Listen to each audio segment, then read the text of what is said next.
Alors, Emmanuel Navon, ce soir, on est dans un gouvernement pour vous qui a pris résolument une direction, c'est-à-dire celle de mettre cap à droite et donc de s'éloigner du camp de la paix, comme le disent certains ce soir. Vous savez, la coalition qui est en train de s'élargir ne sera pas tellement différente de la coalition actuelle. Au bout du compte, Lieberman aurait dû théoriquement se joindre à l'actuel gouvernement dès les élections de l'année dernière en 2015. C'est un partenaire naturel.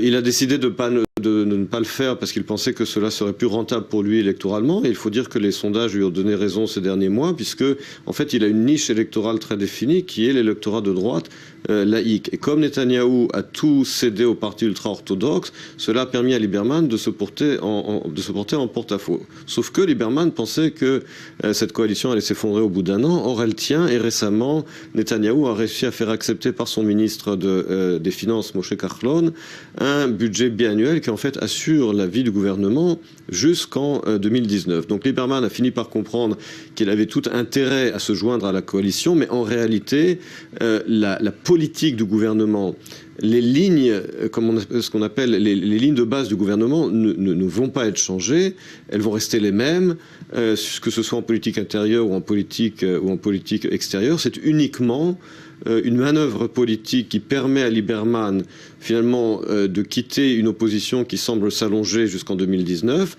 et à Netanyahou de se préserver le mal de tête d'avoir à gérer une coalition de 61 députés, à savoir qu'à chaque fois on lui fait du chantage et que là il a préféré finalement céder au chantage de Lieberman qui est le ministère de la Défense, qui est à mon sens une décision irresponsable, mais au moins il n'aura plus à céder au chantage de députés des rangs arrière qui lui rend la vie misérable. Alors justement, on reviendra sur les conditions d'ailleurs posées parce que